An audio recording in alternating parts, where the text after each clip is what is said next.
방금 받은 정재호입니다. 저는 대구 영남에 대해 근무하는 사람입니다. 생명외과 의사고요. 생산에서 환자 보는 일을 좀 많이 하지만 또 연구 분야에서는 카트리지 티슈 엔지니어링에 관심이 많아서 영남대학교 의료공학 연구소의 연구부장을 맡고 있습니다. 임상에서 환자를 보면서 저는 항상 여러 가지 재료들이 우리 환자 치료에 많은 영향을 미칠 수 있다는 것을 느꼈고, 또 카트리지 티슈 엔지니어링을 공부하면서 이러한 재료들이 얼마나 중요한지를 잘 알고 있습니다. 그래서 항상 느끼는 것은 이 재료 분야의 전문가 여러분들과 우리 임상의학자들이 잘 호흡을 해서 연구를 같이 하면 좋겠다는 생각을 많이 하고 있었습니다. 오늘은 카트리지 티슈 엔지니어링에 사용된 여러 가지 폴리머 머티리얼들에 대해서 제 경험을 기초로 해서 말씀드리겠습니다.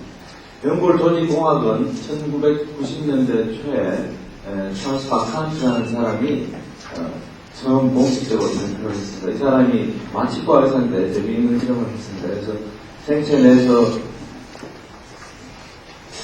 조직을 떼서 세포를 채취한 다음에 이것을 배양해가지고 넥손이라는 폴리글라이콜라이드 계통의 흡수성 봉합사입니다. 그래서 이 흡수성 봉합사를 풀어가지고 이렇게 가는 실 사이에 이 배양된 연골 세포를 부착시켜서 며칠 배양을 해보니까 결국 생체 내에 들어가면 이게 연골 조직이 만들어지더라 하는 그러한 원리를 최초로 발표를 했습니다. 그래서 이 사람의 발표 이후에 티슈 엔지니어링이라는 학문이 거의 이제 셋업이 되면서 많은 연구가 시작되게 되죠. 그렇지만 이 바칸티가 발표한 이 조직공학의 원리가 실제로 조직을 만들어내는 모든 숨겨진 비밀을 다 풀어낸 것이라고 볼 수 없어서 지금 현재로 많은 연구하는 분들이 이 숨겨진 퍼즐 조각들을 찾아내기 위해서 연구를 활발히 하고 있습니다.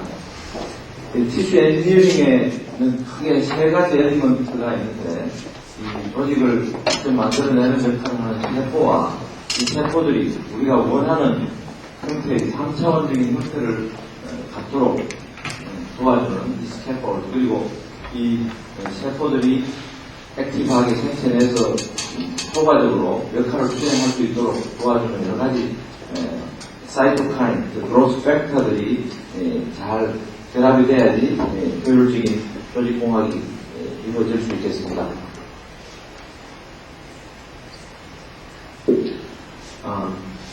오늘은 이 스캐폴드, 아까 얘기한 세 가지 엘리먼트 중에 이 스캐폴드를 구성하는 이 폴리머들에 대해서 주로 포커스를 맞춰서 말씀드리겠습니다. 이 스캐폴드는 조직공학에서 아주 중요한 역할을 합니다. 단순히 메카니컬 스포트만을 제공해주는 것도 아니고 막 그냥 세포를 붙여서 함유하고 있는 그런 수동적인 저장고로서의 역할뿐 아니라 적극적으로 이 세포의 바이올로직 프로세스를 모디파이해서 어떤 쪽으로 분화가 진행되고 그 생체 내 반응이 일어나도록 적극적으로 모디파이하는 그러한 역할을 수행하고 있습니다. 한 가지 예를 들면 이와 같이 결손된 관절 연골 부위에 재건을 위해서 우리가 한쪽 편에는 이 연골을 만들 수 있는 폴리머 스캐폴드를 붙이고 한쪽 편에는 뼈를 만들 수 있는 이 세라믹이나 이런 재료를 붙여서 이와 같은 컴포짓 스캐폴드를 만들면 이 스캐폴드에 메센키멀 스템셀, 즉 줄기세포라고 하는 여러 가지 다양한 종류의 조직을 만들어낼 수 있는 세포를 여기에 부착시킵니다. 그러면 이것이 이제 결국 배양되고 생체 내에 삽입되면 연골과 뼈가 붙어있는 이 두 가지 종류의 서로 다른 조직이 만들어질 수 있다는 것이죠. 그래서 이러한 현상은 이와 같이 서로 다른 스캐폴드에 의해서 단일한 종류의 세포가 서로 다른 조직으로 만들어진다는 것을 증명하고, 그것은 이 스캐폴드가 얼마나 우리 티슈 엔지니어링에 적극적으로 중요한 역할을 하는지 보여주는 예가 되겠습니다. 카트리지 티슈 엔지니어링에 사용되는 이 스캐폴드 머티리얼들은 종류가 아주 많습니다. 고형 재료로는 저보다 전문가분들이 더 많아서 잘 아시리라 믿습니다. PLA, PDA, 그리고 PLGA, 그리고 폴리캐프롤락톤이나 카이토젠 같은 이러한 다양한 물질들이 지금 실험적으로 이용되고 있고, 그 외에도 이 액상 재료들이 또 연골 조직에 이용되고 있습니다. 이러한 재료들은 재미있는 특성을 가지고 있어서 바깥쪽에 생체 밖에서는 액상 상태를 유지하고 있다가 생체 내에 들어가서 어떤 기전을 거치든지 간에 겔이나 세미솔리드 상태로 바뀌면서 결국 연골을 만들어내는 지지체로서 역할을 수행하는 그러한 재료가 되겠습니다. 그래서 이런 리퀴드 머티리얼 중에는 파이브린 블루, 섬유소 악용 또는 섬유소 풀이라고 해서 이건 우리 생체의 정상적인 그 혈액 응고 기전을 이용한 방법입니다. 그 외에 플루로닉 F127이나 알지닉 애시드, 알지닉 애시드는 해조류에 존재하는 그 내추럴 폴리머로 알고 있습니다. 먼저 그 솔리드 스캐폴드에 대해서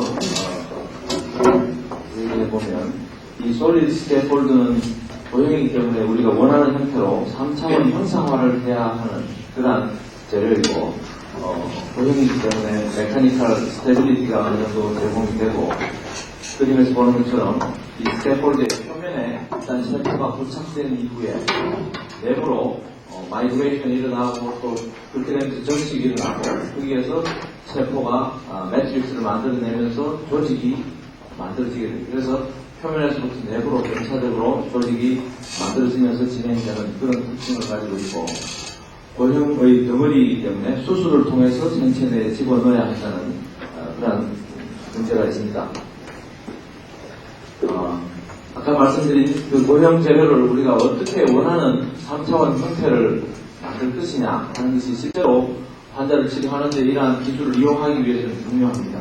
저는 성형외과 의사이기 때문에 특히 많은 만들어내는 수술을 많이 합니다. 그래서 전체적으로 귀가 없이 태어나는 이런 소위증 환자들을 대상으로 귀를 만들어주는 수술을 하는데 이런 경우에 이와 같이 그 없는 환자의 귀를 만들기 위해서 귓바퀴 모양의 연골을 만들어내야 됩니다. 이것은 환자의 가슴에 있는 역연골이라고 하는 그 연골을 깎아가지고 이렇게 귓바퀴 모양으로 만들 것인데 실제로 이제 조직공학이 환자의 치료에 이용되기 위해서는 이 스캐폴드를 이와 같은 정상적인 뒷바퀴 모양으로 완벽한 모양으로 만들어져야 됩니다. 그래서 어떻게 해서 그렇게 만들 수 있을까 생각해 보면 지금 현재 우리가 컴퓨터 단층 촬영이라고 하는 그런 CT나 MRI 같은 단층 촬영 데이터를 3차원으로 재구성해서 또 환자의 없는 쪽 귀를 만들어야 되기 때문에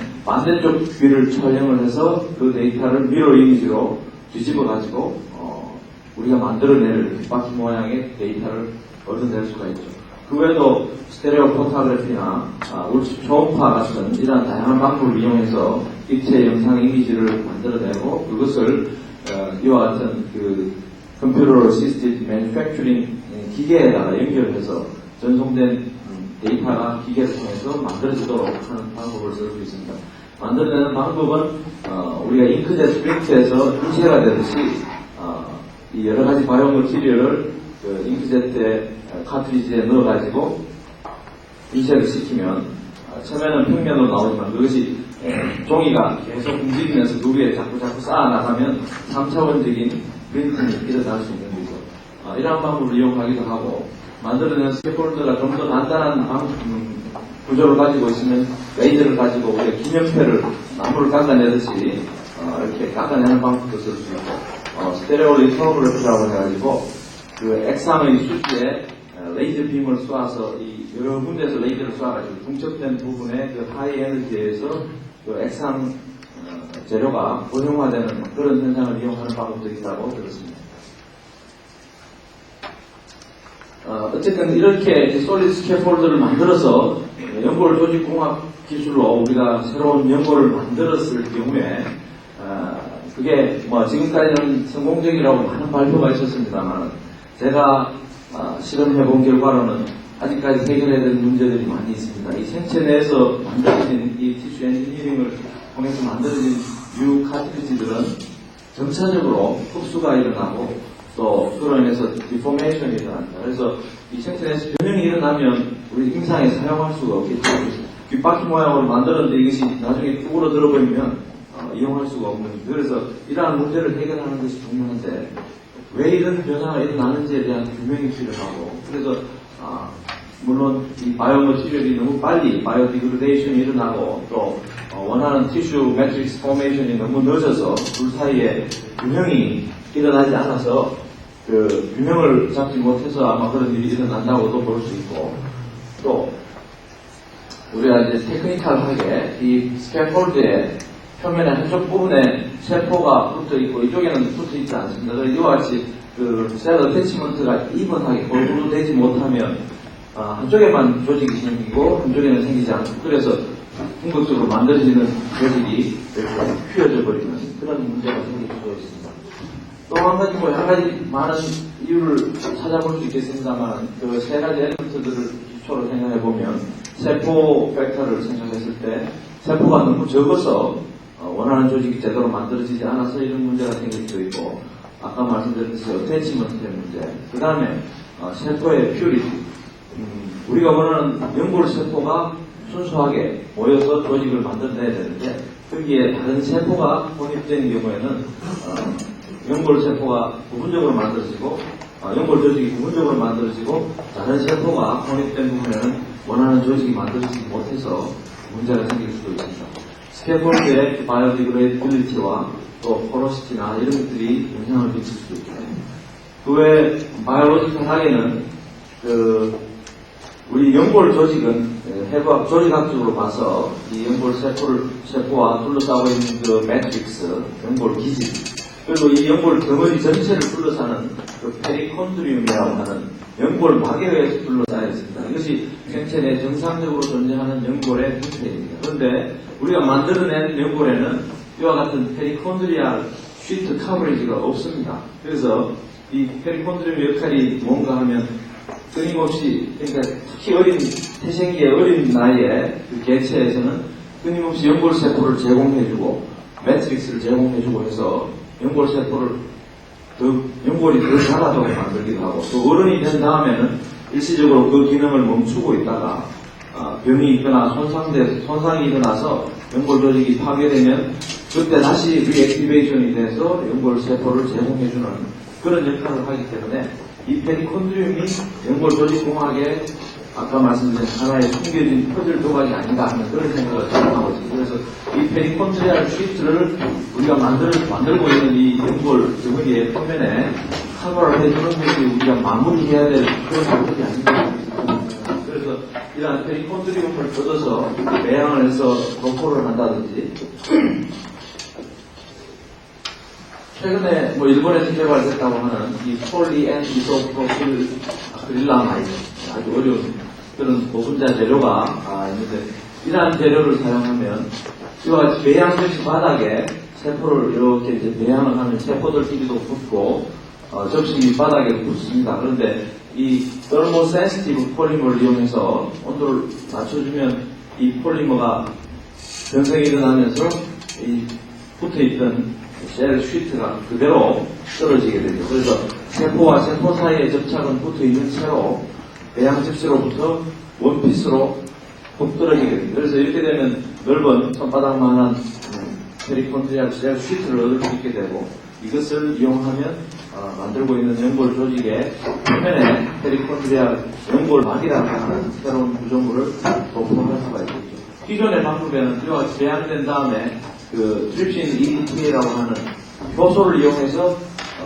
이 세포를 떼내기 때문에 배양 접시로부터 떨어질 뿐 아니라 세포와 세포 사이에 결합도 다 떨어져서 하나의 세포 세포만 얻을 수 있지 이것이 이렇게 쉬트 형태로 만들어지지는 못해요. 그래서 이러한 좋은 방법입니다. 고분자 재료에 의해서 도움을 받을 수 있습니다. 이러한 문제점들을 해결하는 또 다른 방법은 우리가 흡수될 걸 예견하고 좀 더 큰 스캐폴드를 만들어서 사용하는 방법. 또 휘어지거나 변성이 일어나는 것을 방지하기 위해서 내부에 non-observable internal splint를 넣지 않는 그런 새로운 개념을 제작하게 되었습니다. 그래서 내부에는 이렇게 흡수가 안 되는 물질로 원하는 형태를 정확하게 만들어 놓고 그 표면에 그 observable한 연고를 만들 수 있는 바이오메티리얼을 코팅을 해서 만들면 연고의 특징적인 특성 중에 하나가 이 조직 내에 있는 모든 세포들이 디퓨전에 의해서 생존합니다. 그래서 내부에 혈관이 살아 들어가지가 않기 때문에 우리 신체의 개체의 그 면역 감시 체계에서 이 내부는 완전히 벗어나야 됩니다. 그래서 내부에 어떤 물질이 들어있더라도 연골로 완벽하게 둘러싸이면은 우리 생체는 이 덩어리 전체가 연골 덩어리라고 생각을 하게 됩니다. 그래서 큰 문제 없이 이 non-observable internal splint가 우리 인체 내에서 안전하게 존재할 수 있는 그런 원인이 될 수 있습니다. 이러한 것을 이제 실험을 통해서 검증을 해보았는데 PLC만으로 구성된 스캐폴드 머티리얼과 레드코라는 상품이 있습니다. 이 하이 덴시티 포러스 폴리에틸렌을 얇게 만든 이러한 상품을 내부에 넣고 밖에 PLGA로 코팅을 해서 같은 사이즈로 만들어서 실험을 했는데 이 루즈마우스의 등에 사람의 연골 세포를 붙여서 이렇게 만들면 근데 이제 non-observable한 이런 머티리얼이 완전히 이 PLGA로 잘 코팅이 되지 못하고 부분적으로 이 디펙트가 생기면 이와 같이 바깥쪽으로 스킨을 뚫고 나오는 이런 문제가 발생하게 되죠. 다음으로 또 이제 제가 흥미사하는 이 리퀴드 스캐폴드에 대해서 말씀드리겠습니다. 이 리퀴드 스캐폴드는 생체 밖에서는 액상으로 있다가 생체 내에서 여러 가지 기전에 의해서 겔 상태로 상의 변화가 일어나는 그런 재료가 됩니다. 물론 액상이기 때문에 메카니컬리 언스테이블한 그런 치명적인 단점을 가지고 있습니다. 우리가 원하는 3차원 형상화를 제대로 시킬 수 없다는 그런 문제가 있습니다. 그 다음에 그렇지만 반면에 이 액상 재료 내에 우리가 원하는 만큼의 많은 세포를 한꺼번에 집어넣어 줄 수 있고 이 셀과 스캐폴드가 믹스된 이 덩어리 내부에서 많은 세포들이 동시에 조직으로 진행이 될 수 있겠죠. 그래서 제너럴라이즈 티슈 포메이션이 일어나면서 또 한 가지 큰 장점은 이것은 주사기를 통해서 수술을 하지 않고 집어넣을 수 있다는 큰 장점이 있습니다. 임상적으로 이러한 리퀴드 스캐폴드의 중요성이나 그런 의미를 보면 주사기로 넣을 수 있다는 장점이 있고 또 스캐폴드 내부에 우리가 원하는 농도의 많은 수의 세포를 일거에 삽입해서 오염지 지체에서는 우리 표면의 세포를 부착시켜서 그것이 내부로 침투되도록 만들어야 되기 때문에 일정한 숫자 이상의 많은 수를 부착시키기가 힘듭니다. 그런데 이 매트릭스 내에 한꺼번에 많은 수의 세포를 넣을 수 있다는 장점이 있고 또 이 카틸리지 티슈의 특성은 한번 손상을 받아가지고 찢어지거나 부서지면 생체 내에서 치유가 일어나더라도 이게 자기들끼리 잘 붙지가 않습니다. 그래서 영구적으로 붙지 않은 채로 그냥 갈라진 채로 남게 되는데 이와 같이 액상지체 연골 세포를 붙여가지고 그 프래그멘테이션이 일어난 연골 조직 사이에 접착제처럼 딱 붙여놓으면 이 콘드로사이트가 매트릭스를 만들어내면서 본드가 갈라진 조각을 붙이듯이 이 조각난 연골 조직을 퓨전이 일어나도록 만들 수도 있습니다. 제가 이러한 액상 재료를 이렇게 나름대로 인젝티블 앤 몰드블한 재료와 몰드블 재료로 나눠보았습니다. 그 이유는 파이브린 글루나 플루로닉 F127 같은 이러한 재료는 안전하게 생체 내 세포와 믹스해서 주사기만으로 주입할 수도 있고 또 필요에 따라서 바깥쪽에 이와 같은 형태를 이용해서 붕어빵을 찍어내듯이 딱 찍어가지고 수술을 통해서 집어넣는 방법도 가능합니다. 그런데 알지네이트 같은 재료는 그 마그네슘이나 칼슘 같은 이온이 결합을 해서 번영화가 일어나는 그런 기전을 가지고 있기 때문에 이 이온 생체 내 고농도의 이온을 같이 주사를 하는 것은 아주 치명적인 문제를 일으킬 수가 있고 그래서 위험성이 있기 때문에 이러한 재료는 몰드블하게 밖에서 그 이온을 제공해서 고형화가 일어나도록 한 다음에 여분의 이온들은 씻어내버리고 수술을 통해서 집어넣는 그런 방법을 이용하는 것이 안전하리라 생각합니다. 여기 있는 점선은 이제 여러분들이 개발해 주어야 할 그런 재료들이 되겠습니다. 파이브링 글루는 생체의 그 혈액 응고 기전을 이용한 그런 방법이 되겠습니다. 우리가 생물 시간에 배웠듯이 트롬빈과 피브리노르젠이라고 하는 두 가지 재료가 결합이 되면 빈덩이가 형성되죠. 그렇죠? 그래서 프로트롬빈이 트롬빈으로 되고 피브리노르젠이 결국은 피브린으로 모노머가 형성되고 이것이 스테빌라이징 팩터와 칼슘 이온 등이 결합해서 폴리머를 형성하게 됩니다. 이러한 내추럴 폴리머를 빗덩이라고 합니다. 그런데 적혈구나 이러한 것이 섞이면 빗딱지가 되고 거기에 적혈구 대신에 연골세포가 섞이게 되면 연골이 되는 거죠. 그래서 아주 지금 이 파이브링 글루는 이미 수술할 때 우리 환자의 출혈 부위에 혈액을 응고시키기 위해서 지혈 목적으로 상품화된 제품이 나오고 있습니다. 그래서 그러한 재료에다가 연골세포를 섞어주기만 하면 이렇게 말랑말랑한 덩어리에 그 컴플렉스를 만들어낼 수가 있습니다. 실제로 세포와 파이브링 글루를 섞어서 누드마우스 등에 주입을 해서 연골을 만드는데 이것이 이제 만들어진 연골이고요. 조직 소견입니다. 이렇게 푸르스름하게 보이는 부분들이 다 이제 연골 조직입니다. 아직 프리머추어한 상태이지만 그런데 이러한 액상 재료의 또 한 가지 문제점들은 우리가 생체 내에 집어넣었을 때 만들어진 연골이 섬유조직으로 쌓여있게 됩니다. 그 이유는 액상 재료 주변에 그러니까 주입된 재료 주변에 있는 그 섬유 모세포나 조직 세포들이 그 액상 지지체 재료 내부로 침투에 들어가면서 그 섬유 조직을 만들어내서 실제 생체 내에서 존재하는 연골은 연골막에 의해서 쌓인 아주 클리어 컷한 그런 덩어리이지만 이렇게 해서 리퀴드 스캐폴드링에서 만든 연골 덩어리들은 주변에 섬유 조직으로 둘러싸인 이렇게 경계가 좀 불분명한 그러한 조직으로 만들어지는 경우가 많습니다. 플루로닉 F127은 그 폴리에틸렌 옥사이드와 프로필렌 옥사이드가 결합된 혼성 붕합체라고 합니다. 그래서 이 플루로닉의 특징은 열 가역성의 하이드로젤이라는 것이죠. 그래서 저온과 고온에서는 액상으로 그리고 상온에서는 세미솔리드한 그러한 상을 갖는 아주 재미있는 재료입니다. 그래서 아주 낮은 4도씨 이하에서 우리가 세포 콘드로사이트와 믹스해서 이렇게 차가울 때 주입을 하면 주입할 수가 있고 생체 내에 들어가서 체온에 의해서 온도가 올라가면 고형으로 바뀌니까 아주 재미있는 재료죠. 그래서 이와 같이 생체 내에 연골 조직을 만들어낼 수가 있습니다. 리퀴드 알디네이트는 다시마 같은 해조류에 있는 내추럴 폴리머인데 이 알디네이트 내에 그 G 블록에 소디움이 붙어 있는데 이것이 칼슘이나 마그네슘 등의 이가 이온하고 결합을 하면 이게 이제 이온 교환이 일어나서 크로스 링킹이 일어나서 고형화한다고 합니다. 그래서 이 고형화되는데 걸리는 시간이나 경도, 단단한 정도는 알디네이트의 농도와 이온의 농도, 용액의 산도, 스캐폴드의 크기나 이런 데 따라서 시간이 차이가 나는데, 이거는 제가 이제 환자의 귀 모양으로 한번 알디네이트를 가지고 만들어 봤습니다.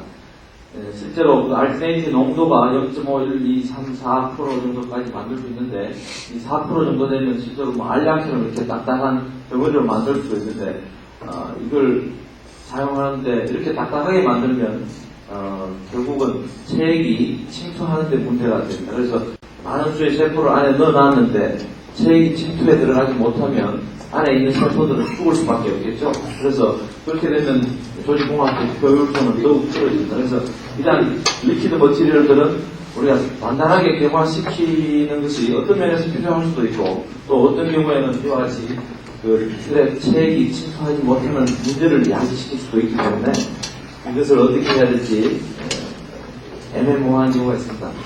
실제로 세포와 칼슘 알지네이트를 이용해서 실험을 하는 사진입니다.